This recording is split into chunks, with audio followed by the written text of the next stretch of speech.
चढ़ती कला fast news. नमस्कार, मैं रचना शर्मा चढ़ती कला टाइम टीवी देख रहे सभी दर्शकों का स्वागत करती हूं। आप देख रहे हैं फास्ट न्यूज। 13 दिसंबर 2001 के दिन भारतीय संसद में सुबह आमतौर पर रोज की गहमागहमी थी। शीतकालीन सत्र चल रहा था। कतई अंदाजा नहीं था कि थोड़ी ही देर में आतंकवादी इस परिसर में घुसकर आतंक फैलाने वाले हैं। भारतीय लोकतंत्र के इतिहास में ये ऐसी घटना थी जिसने पूरे देश को हिलाकर रख दिया था कि आतंकवादी ये हरकत भी कर सकते हैं। पूरा देश सन्न था कि आखिर संसद पर हमला कैसे हो सकता है। ये हमला लश्कर-ए-तैयबा और जैश-ए-मोहम्मद आतंकी ग्रुप के आतंकवादियों ने किया था। आतंकवादियों की संख्या 5 थी। ये सभी हथियारबंद थे। उन्होंने संसद भवन पर बमों और गोलियों से हमला किया था। इस हमले में 14 लोग मारे गए थे। इसमें हमले में शामिल 5 आतंकवादी भी थे। 8 सुरक्षा कर्मी और एक माली भी इस हमले में शहीद हुए थे। संसद पर 13 दिसंबर 2001 को हुए आतंकवादी हमले की आज बरसी है। आतंकी हमले की बरसी पर आज प्रधानमंत्री नरेंद्र मोदी ने संसद की रक्षा करते हुए शहीदों को, जवानों को ट्वीट कर श्रद्धांजलि दी है। संसद में एक श्रद्धांजलि कार्यक्रम का आयोजन किया गया, जहां प्रधानमंत्री नरेंद्र मोदी और कांग्रेस अध्यक्ष सोनिया गांधी सहित तमाम सियासी दिग्गजों ने शहीद जवानों को पुष्पांजलि अर्पित की। संसद पर आतंकवादी हमले के दौरान आतंकवादियों से मुकाबला करते हुए अपनी शहादत देने वाले जवानों को 13 दिसंबर को संसद भवन परिसर में एक समारोह में श्रद्धांजलि अर्पित की गई। इस अवसर पर भारतीय रेड क्रॉस सोसाइटी संसद भवन परिसर में रक्तदान शिविर का भी आयोजन किया जा रहा है। अरुणाचल प्रदेश के तवांग सेक्टर में चीनी सेना से झड़प के मसले पर केंद्रीय रक्षा मंत्री राजनाथ सिंह ने आज यानी मंगलवार को अपने आवास पर अहम बैठक बुलाई, जिसमें एनएसए अजीत डोभाल से लेकर सीडीएस और आर्मी चीफ मौजूद थे। अब राजनाथ सिंह संसद को इस मसले पर संबोधित कर रहे हैं। एलएसी पर भारत चीनी सैनिक झड़प मसले पर रक्षा मंत्री राजनाथ सिंह अब लोकसभा में जबकि राज्यसभा में दोपहर 2 बजे बयान देंगे। दरअसल 9 दिसंबर को एलएसी पर भारतीय सैनिकों ने चीन की साजिश को नाकाम कर दिया था। तवांग के याक्से इलाके में भारतीय सेना और चीनी सेना के बीच जमकर झड़प हुई थी। भारतीय सेना के जवानों ने करीब 300 पीएलए सैनिकों को खदेड़ा था। ये चीनी सैनिक भारतीय सेना की पोस्ट को हटवाने आए थे, मगर भारतीय सैनिकों की मुस्तैदी ने चीनी सैनिकों के मंसूबों पर पानी फेर दिया और इस झड़प में दोनों सेनाओं के कुछ सैनिक घायल हुए हैं। इसी मसले पर आज रक्षा मंत्री राजनाथ सिंह के घर पर एक हाई लेवल बैठक बुलाई गई। महाराष्ट्र के राज्यपाल भगत सिंह कोश्यारी और भाजपा के राष्ट्रीय प्रवक्ता सुधांशु त्रिवेदी द्वारा की गई विवादित टिप्पणी को लेकर आज राजनीतिक दलों और विभिन्न संगठनों ने पुणे बंद का आह्वान किया है। बंद में कांग्रेस, राष्ट्रवादी कांग्रेस पार्टी, शिवसेना उद्धव बालासाहेब ठाकरे, संभाजी ब्रिगेड सहित कई अन्य संगठन भाग लेंगे। पुणे में एक व्यापारी निकाय federation of traders association of Pune के अध्यक्ष फतेह चंद रांका ने बंद को समर्थन दिया है और दोपहर 3 बजे तक दुकानें बंद रखने का फैसला किया है। गौरतलब है कि छत्रपति शिवाजी महाराज पर टिप्पणी के बाद राज्यपाल और भाजपा नेता त्रिवेदी विपक्ष के निशाने पर हैं। शिवाजी महाराज पर राज्यपाल की टिप्पणी के बाद उन पर कोई कार्रवाई नहीं की गई है, जिसकी मांग विपक्ष कर रहा है। इसलिए पार्टियों ने सर्वसम्मति से बंद का आह्वान किया है। इस बंद को विभिन्न व्यापारी संघ, मराठा सेवा संघ, मुस्लिम संगठन, दलित संगठन, ऑटो यूनियन, बैंक यूनियन और विभिन्न स्पोर्ट एसोसिएशन ने अपना समर्थन दिया है।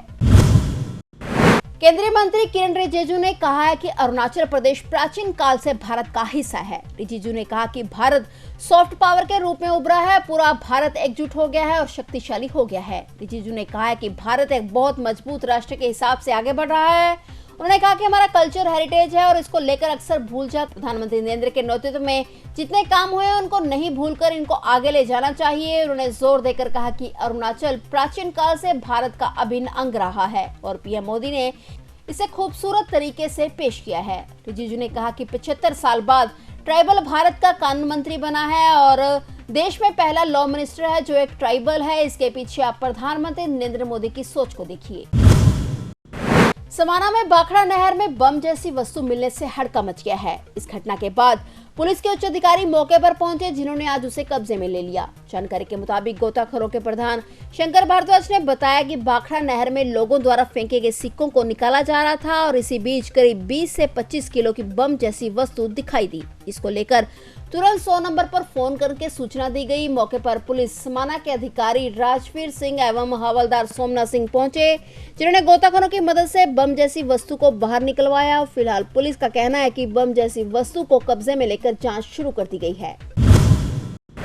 हरियाणा के मुख्यमंत्री मनोहर लाल आक्रामक तेवरों में नजर आने लगे हैं। उन्होंने आज मंगलवार को विधायक दल की बैठक बुलाई है। इस पर पूरे प्रदेश की नजरें टिकी हुई हैं, क्योंकि इस बार मुख्यमंत्री द्वारा बुलाई गई विधायकों की बैठक खास हो सकती है। मुख्यमंत्री निवास से विधायकों को यह संदेश भेजा गया है कि वे आज मंगलवार को होने वाली विधायक दल की बैठक में आवश्यक रूप से मौजूद रहें। यह बैठक भाजपा विधायक दल के कार्यालय में शाम 4 बजे होगी। इसमें राज्य सरकार के मंत्रियों को भी बुलाया गया है। विधानसभा के शीतकालीन सत्र से पहले हो रही इस बैठक में जहां विपक्ष के हमलों का जवाब देने की रणनीति बनेगी, वहीं विधायकों से चुनावी मोड़ में आकर अपने अपने विधानसभा क्षेत्रों में सक्रियता बढ़ाने के लिए भी कहा जाएगा। मुख्यमंत्री विधायकों से उनके विधानसभा क्षेत्रों के लंबित विकास कार्यों की जानकारी मांगने के साथ ही ऐसी नई परियोजनाओं के प्रस्ताव मांग सकते हैं जिनका पूरा होने से भाजपा सरकार के प्रति लोगों में सकारात्मक संदेश जाएगा। विधानसभा का शीतकालीन सत्र 26 दिसंबर से आरंभ होगा, जो 28 दिसंबर तक चलने की संभावना है। पीएम मोदी पर आपत्तिजनक बयान देने वाले पूर्व मंत्री और प्रदेश कांग्रेस उपाध्यक्ष राजा पटेरिया को गिरफ्तार कर लिया गया है। इस मामले में उनके खिलाफ एमपी के कई शहरों में एफआईआर दर्ज होने के बाद दमोह जिले के हटा में उनके निवास से पन्ना पुलिस ने गिरफ्तार किया है। इससे पहले राजा पटेरिया के प्रधानमंत्री नरेंद्र मोदी की हत्या को लेकर दिए गए बयान पर भी बवाल मचा रहा। बीजेपी के तमाम बड़े नेता राजा पटेरिया के बहाने कांग्रेस पर हमलावर नजर आए। कांग्रेस अध्यक्ष मल्लिकार्जुन खड़गे से लेकर प्रदेश कांग्रेस अध्यक्ष कमलनाथ तक से सवाल पूछे गए। दिन भर मचे हंगामे के बाद देर शाम कमलनाथ का बयान आया, उधर राजा पटेरिया ने भी एक बयान जारी कर सफाई दी। पीसीसी चीफ कमलनाथ ने ट्वीट कर कांग्रेस नेता राजा पटेरिया के वायरल वीडियो को कथित बताया। उन्होंने लिखा कि यह सच है तो बयान की निंदा की जाती है। कमलनाथ ने देश के प्रधानमंत्री नरेंद्र मोदी के दीर्घायु होने की भी कामना की।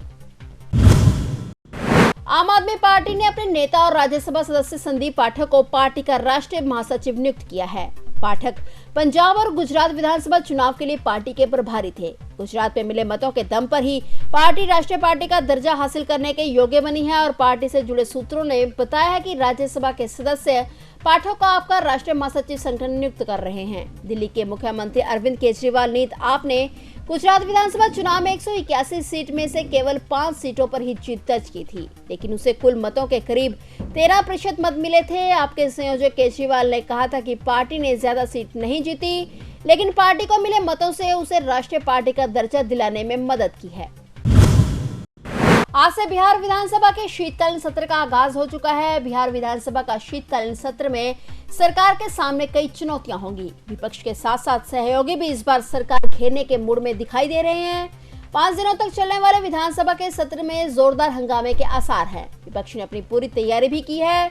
सरकार को घेरने के लिए मजबूती से बीजेपी ने रणनीति बनाई है। खासतौर पर बिहार में बढ़ते आपराधिक मामलों, सरकार की कई योजना में हुए घोटालों और बिहार विधानसभा के आचार समिति की रिपोर्ट को लेकर बीजेपी सरकार से दो हाथ करने को तैयार है। नेता प्रतिपक्ष विजय सिन्हा का कहना है कि विपक्ष मजबूती के साथ इन मुद्दों पर सरकार को घेरेगा। अंबाला में रिश्ते एक बार फिर से तार-तार हो गए हैं, जहां 77 वर्षीय बुजुर्ग महिला घरेलू हिंसा की बलि चढ़ गई। दरअसल सब्जी के पीछे कहासुनी हो गई थी और इस दौरान पोते ने बुजुर्ग महिला के सिर में गमला मार दिया। पुलिस ने महिला के पोते को हिरासत में ले लिया। पुलिस ने पोते और उसकी पत्नी समेत 3 के खिलाफ विभिन्न धाराओं के तहत केस दर्ज कर लिया है। देश में कोरोना वायरस का प्रकोप अब खत्म होता दिख रहा है। कोरोना के मामलों की संख्या प्रतिदिन मामूली दर्ज की जा रही है, लेकिन जीका वायरस अब चिंता बढ़ाने लगा है। दरअसल एक सप्ताह पहले पुणे में जीका वायरस के मरीज मिलने के बाद अब कर्नाटक में जीका वायरस का मामला सामने आया है। यहाँ एक 5 साल की बच्ची इस वायरस की चपेट में आ गई है। इसकी पुष्टि खुद कर्नाटक के स्वास्थ्य मंत्री के सुधाकर ने की है। जीका वायरस के मामले की पुष्टि करते हुए स्वास्थ्य मंत्री के सुधाकर ने कहा कि कर्नाटक में एक 5 साल की बच्ची जीका वायरस से संक्रमित पाई गई है और उसे एहतियाती कदम उठाने की सलाह दी गई है। राज्य में यह पहला मामला है और सरकार स्थिति की सावधानी पूर्वक निगरानी कर रही है। उन्होंने आगे कहा कि हमारा विभाग इससे निपटने के लिए पूरी तरह से तैयार है। आज मंगलवार 13 दिसंबर को भी परिचालन संबंधी विभिन्न दिक्कतों के चलते रेलवे को बड़ी संख्या में ट्रेनों को रद्द करना पड़ा है। इसके अलावा कई गाड़ियों के रास्ते भी बदले गए हैं और कुछ को आंशिक रूप से रद्द किया गया है। आज रद्द होने वाली ट्रेनों में पैसेंजर, मेल और एक्सप्रेस ट्रेनें शामिल हैं। भारतीय रेलवे की वेबसाइट के अनुसार आज 246 ट्रेनों को पूरी तरह से कैंसिल कर दिया गया है। इसके अलावा 25 गाड़ियों को आंशिक रूप से रद्द करना पड़ा। इसके अलावा रेलवे ने आज 10 ट्रेनों को रीशेड्यूल भी किया है। आज 11 ट्रेनों को रेलवे के रूट बदलकर चलाना पड़ा है। सोमवार को भी भारतीय रेलवे को 274 ट्रेनों को कैंसिल करना पड़ा था। फिलहाल फास्ट न्यूज में इतना ही। नए समाचारों के साथ फिर से हाजिर होंगे, तब तक के लिए देखते रहिए चढ़ती कला टाइम टीवी और अब मुझे दीजिए इजाजत। धन्यवाद। चढ़ती कला